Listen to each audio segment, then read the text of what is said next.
perkenalkan nama saya Rani Maikasari. Di sini kami kelompok 2C yang akan membahas yaitu tentang konseling BBL pada ibu dengan disabilitas pada kasus kompleks.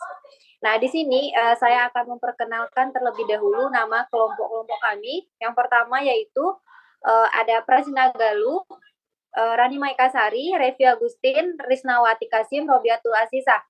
Nah, di sini yang akan berperan sebagai bidan yaitu Rani Maikasari, asisten bidan Revi Agustin, pasien Risnawati Kasim, suami Robiatul Azizah, dan keluarga Prasina Galuh. Baik, untuk memulai video yang akan dimulai dari asisten bidan, disilakan.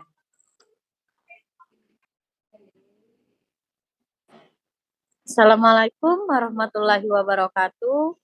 Selamat pagi. Warahmatullahi wabarakatuh.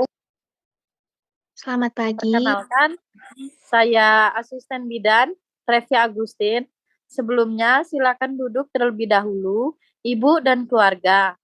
Apakah duduknya sudah nyaman? Sudah, Bu. Bu. Di sini ada yang bisa saya bantu?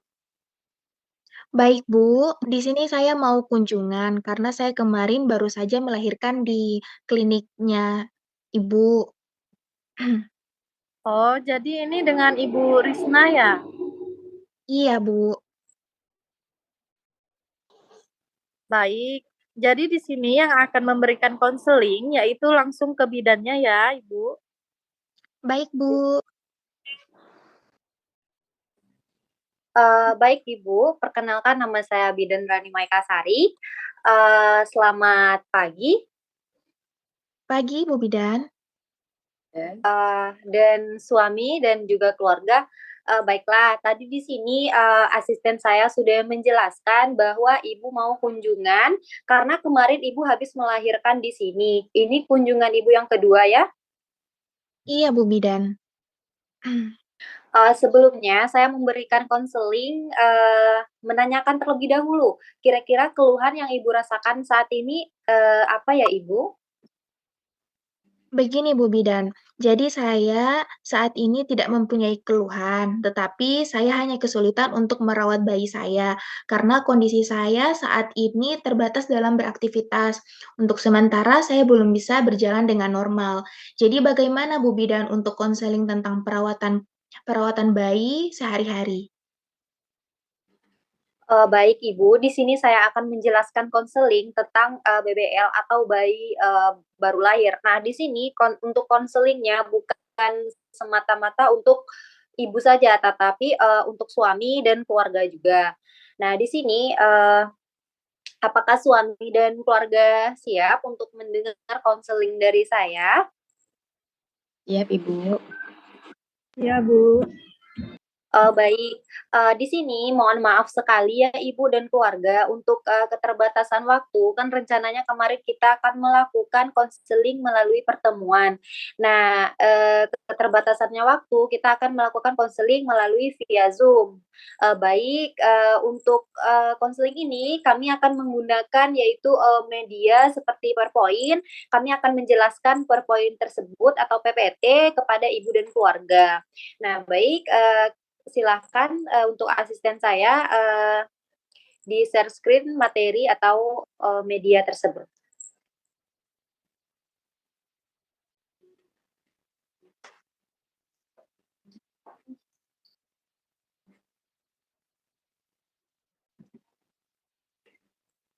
Nah, baik, di sini Ibu dan keluarga dan Bapak juga bisa lihat pada media konseling kita.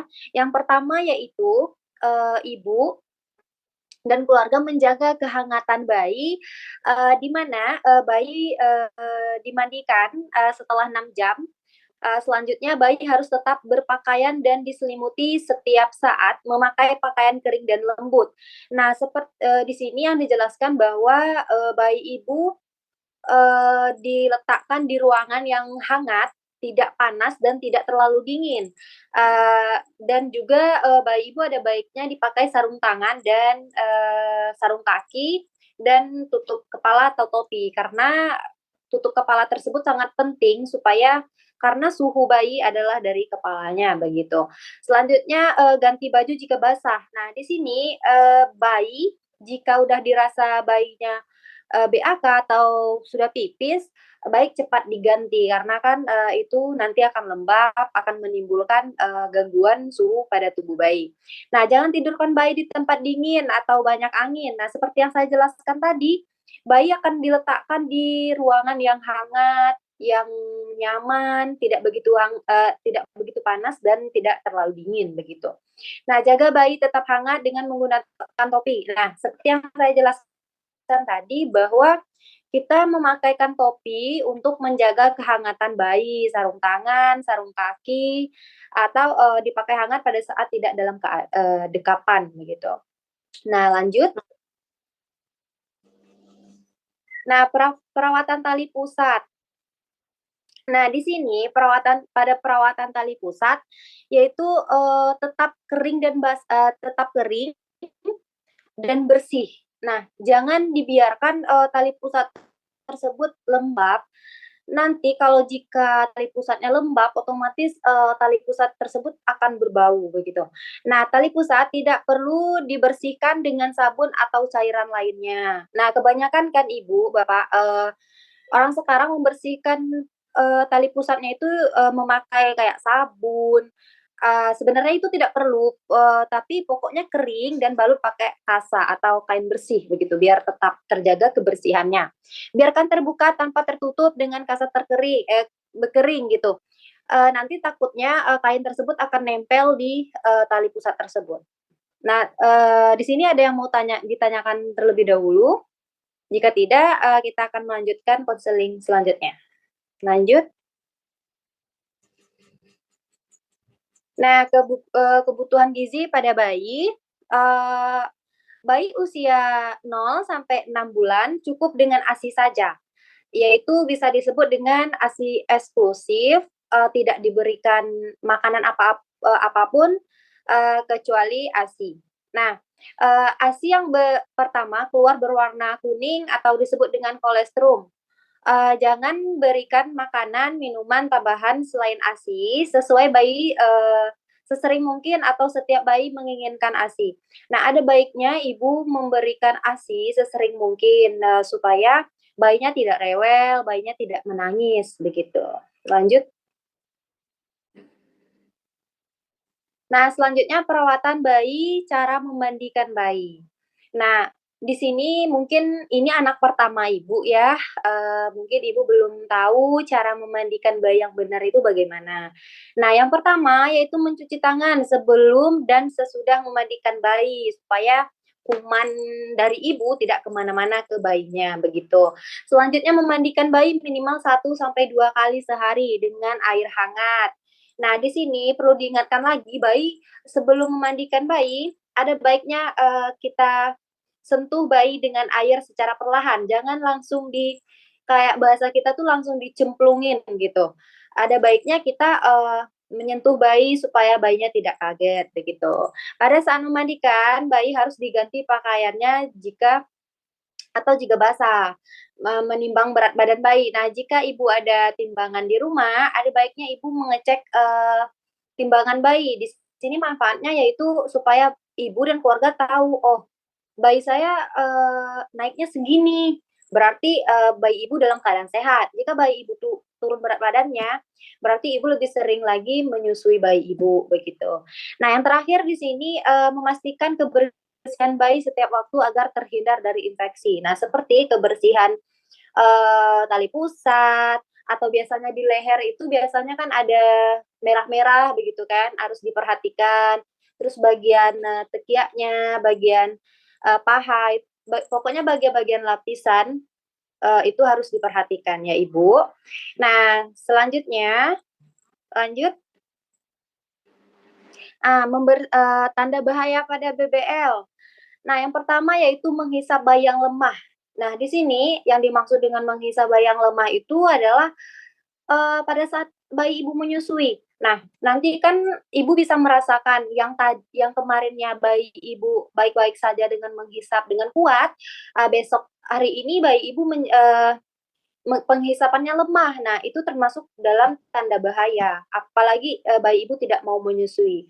Kulit bayi menjadi kuning. Nah, di sini terjadinya kulit bayi itu kuning karena bayi ibu tidak menyusui dan jarang dijemur begitu. Kalau kulit bayinya sudah kuning, ada baiknya kita menyusuinya sesering mungkin dan juga dijemur pada saat pagi hari. Nah, sukar bernafas. Nah, bernafasnya tuh megap-megap begitu dan tidak teratur. Nah, itu ibu dan bapak dan keluarga tolong diperhatikan karena itu tanda bahaya. Nah, suhu badan 36,5 atau 37,5 Celcius. Muntah terus-menerus. Jangankan bayi, kalau kita aja muntah terus-menerus ya kita pun berarti badan kita lagi tidak fit atau tidak sehat. Tali pusat bengkak. Nah, yang seperti yang saya jelaskan tadi yaitu ada perawatan tali pusat, itu sangat penting karena tanda bahaya pada bayi yaitu tali pusat bengkak, merah, keluar cairan berupa nanah atau darah. Nah, jika pada bayi ibu ada mengalami hal yang saya bacakan tadi atau yang saya sebut tadi, ada baiknya ibu segera bawa ke klinik atau di fasilitas kesehatan terdekat. Nah, Bapak dan keluarga ini sangat penting ya. Lanjut Mbak, ada bagian dukungan psikologis pada ibu. Nah, apalagi pada saat ini ibu kan dalam keadaan tidak sehat atau bisa jadi ibu dalam keadaan saat ini belum bisa berjalan begitu. Tapi ibu jangan khawatir. Hal yang ibu rasakan saat ini akan sembuh nanti jika waktunya sudah tiba begitu. Nah, di sini dukungan psikologis kepada ibu. Nah, ini untuk keluarga dan untuk suami. Nah, yang pertama, suami dan keluarga membantu pekerjaan ibu di rumah. Nah, seperti apa ya kerjaan tersebut begitu. Nah, hal yang kecil aja seperti mencuci, bisa suami atau keluarga yang membantu atau mertua, pokoknya terus memasak, jika suaminya bisa memasak atau keluarga memasak, ada perlu dibantu, terus menyapu rumah, pokoknya hal-hal yang biasanya si ibu lakukan, sekarang ada baiknya keluarga dan suami yang membantu, seperti itu. Nah, selanjutnya yang kedua, suami dan keluarga membantu ibu untuk merawat bayi sehari-hari. Nah, tadi saya sudah menjelaskan, yaitu tanda bahaya, terus cara memandikan, perawatan tali pusat. Nah, di sini mungkin suami kurang paham karena itu adalah pekerjaan perempuan. Nah, ada baiknya yang ini keluarga yang melakukan seperti mandi, merawat bayinya begitu. Nah, jangan biarkan ibu merasa dirinya tidak diperhatikan begitu. Karena begini ya Pak, Bu, ibu nifas itu sangat sensitif. Eh, Kenapa dibilang begitu? Karena ada perubahan fisik, ada perubahan hormon, pokoknya kalau ibu nifas itu sangat banyak perubahannya, apalagi emosionalnya begitu. Kita harus memperhatikan, ibunya seperti, mau makan apa, "Hari ini mau makan apa, Ibu?" Begitu. Kita tanyakan pada istrinya, sepertinya suami, "Sayang, kita mau makan apa hari ini?" Begitu. Perhatikan makannya, kamu harus makanan yang bergizi ya, supaya ASI kamu banyak, supaya anak kita juga sehat, kamu juga cepat sehat, cepat pulih, begitu. Jangan selanjutnya memberikan support kepada ibu. Nah, keluarga dan suami bisa memberikan support dengan cara yakinkan ibu bahwa hal yang dia eee, kondisi yang dia rasakan saat ini, itu adalah hal yang normal. Nah, pokoknya yang hal-hal yang positif yang men-support ibu bahwa kita bantu, kita usahakan ibu akan pulih cepat, bisa, menggendong bayinya dengan cara berdiri, dan juga, yakinkan ibu bahwa ibu adalah wanita yang hebat, adalah wanita yang kuat, wanita yang istimewa, begitu. Pokoknya kita support hal-hal yang positif supaya ibu juga merasa dirinya, "Oh, saya bisa untuk sehat," begitu. Jangan sampai ibunya merasa murung, begitu ya Bapak dan keluarga. Nah, menjelaskan kepada ibu kondisi saat ini adalah normal dan akan membaik. Nah, seperti yang saya jelaskan tadi, selalu masukin hal-hal yang positif, dukungan apapun keputusan ibu kita dukung, begitu. Nah, selanjutnya di sini, kita juga tinggal di perdesaan begitu kan. Jadi pastilah ada, apalagi untuk mertua, orang tua kita, pasti pernah mendengar mitos pada bayi baru lahir. Nah, seperti di Bedong. Nah, untuk, eee, seperti di Bedong ini adalah bayi tidak perlu dibedong kecuali pada bayi baru lahir agar merasa hangat atau agar selimutnya tidak berantakan. Nah, kalau menurut kami di Bedong ini juga tidak dicegah, cuman ada baiknya bayi tidak selalu dibedong, biar bayinya merasa leluasa menggerakkan tangan, menggerakkan kaki. Kalau selalu dibedong, otomatis bayinya akan selalu kayak gimana ya, terpungat begitu, dia tidak leluasa untuk bergerak. Ada baiknya ibu, tidak mengikuti mitos tersebut. Selanjutnya itu bayi kuning karena kurang dijemur. Nah, itu salah salah sih, salah juga enggak, tapi itu faktor salah satunya. Tapi, utamanya yaitu bayi bayi tadi yang jarang disusui, ibu malas menyusu dan bayi daya hisapnya lemah. Nah, di sini bayi akan mengalami warna kuning. Nah, mungkin bayi ibu sehat sekarang kan, tapi ibu tidak tahu, bagaimana sih bayi kuning, apakah berwarna kuning banget gitu, enggak, dia tuh ada bintik-bintik kuning di wajah, di tangan, dan di leher. Ibu akan menemukan itu tersebut kalau tidak pada bayi ibu dan bayi orang lain, maka bayi ibu akan dijaga sebaik mungkin. Bayi menangis karena lapar. Nah, di sini bayi menangis karena lapar tidak menangis karena lapar saja, akan tetapi karena mana tahu perutnya kembung, ada bagian yang sakit, ada badan yang sakit, begitu. Kita harus memahami kondisi bayi. Tidak berarti bayi menangis karena lapar. Jangan dikit-dikit bayi menangis, dikasih ASI, jangan. Karena tidak selalu bayi merasakan lapar, begitu. Bayi harus segera dibersihkan setelah mandi. Lah, ngapain kita membersihkan bayi kalau dia setelah mandi, kan otomatis kalau bayinya sudah mandi, itu, sudah bersih. Nah, bayi jadi manja karena terlalu lama digendong. Nah, di sini, kita tidak perlu selalu menggendong bayi, karena, bayi juga tidak betah selalu digendong-gendong, digoyang-goyangin, bayi juga tidak betah seperti itu. Ada saatnya kita menggendong, ada saatnya tidak, gitu. Terus selanjutnya bayi yang sedang sakit tidak boleh disusui. Nah, itu mitos banget, itu sangat mitos sekali ya, Ibu, karena justru bayi kita sakit, kita memberi ASI supaya apalagi bayinya, belum sampai 6 bulan, nah itu ada baiknya nutrisi sebagai obat atau segala macam itu dari ASI kita. Tergantung makanan ibunya apa, ibunya harus, makanan sayur, buah, supaya vitamin-vitamin tadi akan, berada pada ASI-nya, begitu. Selanjutnya bayi yang mengalami diare tidak boleh diberi ASI. Nah itu sangat salah Ibu ya, seharusnya ada baiknya kita memberikan ASI. Nah, menyusui bayi dapat menyebabkan payudara kendur. Nah, itu sangat mustahil, Ibu, karena apa ya, setahu kami atau telah kami pelajari ya, Ibu, menyusui bayi itu sangat banyak manfaatnya. Yang pertama, bisa mengencangkan malah, bukan mengendorkan. Dia kendor karena ibu tidak menyusui bayi ibu. Nah, kalau dia kencang, berarti bayi ibu sering menyusui. Nah, itu manfaat pertamanya, mengencang payudara. Selanjutnya, itu memperbanyak ASI ibu. Nah, semakin sering bayi ibu menyusu, otomatis, ASI ibu akan bertambah banyak, begitu. Selanjutnya, itu saja konseling kita hari ini, baik, itulah, perawatan pada bayi baru lahir. Kira-kira dari yang saya jelaskan tadi, ada yang ingin Ibu tanyakan dan apakah ada pertanyaan dari pihak suami dan keluarga? Silahkan. Baik Ibu, saya ingin bertanya, Baik, silahkan.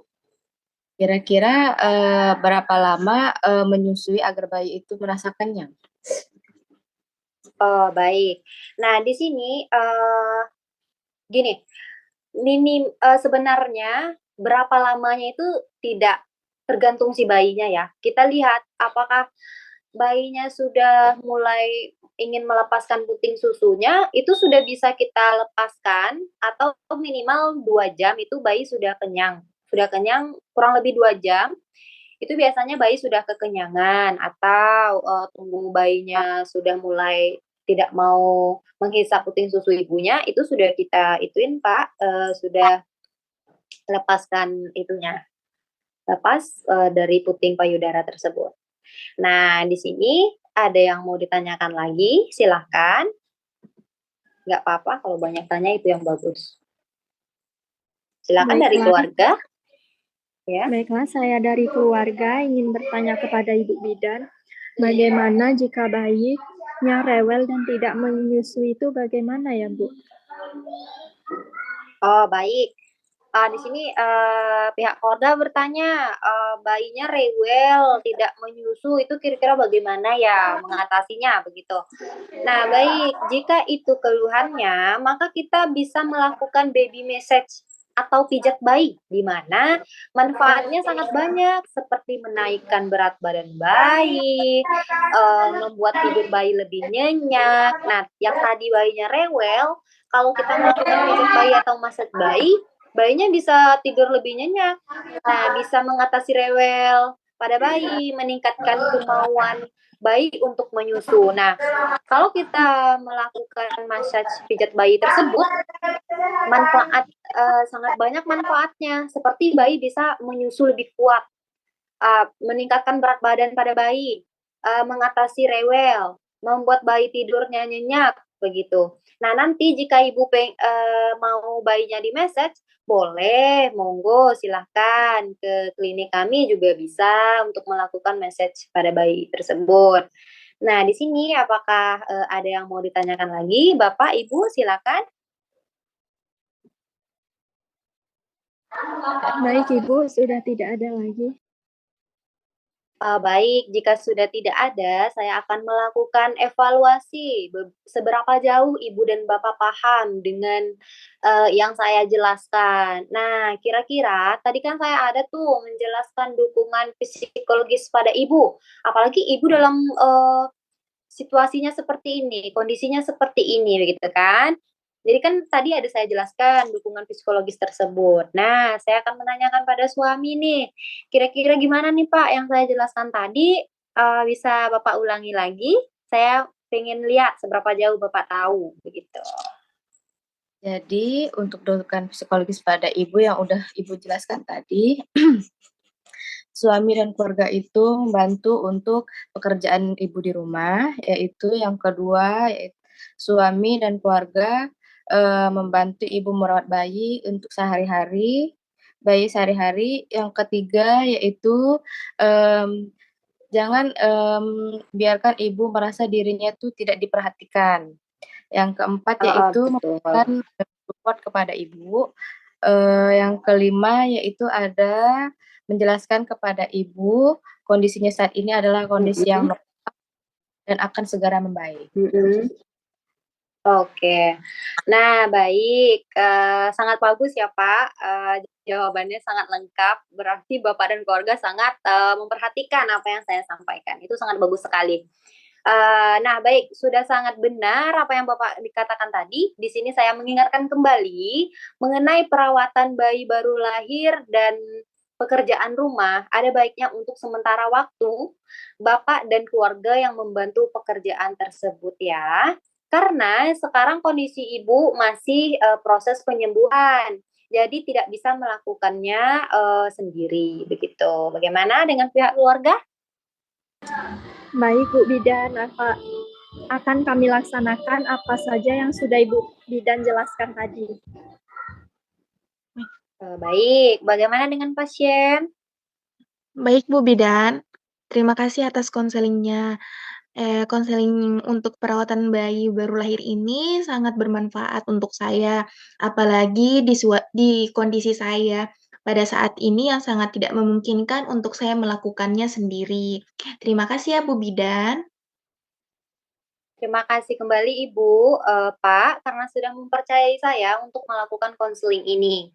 Nanti jika ada keluhan, silakan datang kembali ke klinik saya. Baik, Bu. Baik Bu Bidan, terima kasih Bu Bidan. Baik, Kami sama-sama saya kembalikan ke asisten saya. Silakan Bu Bidan Revi.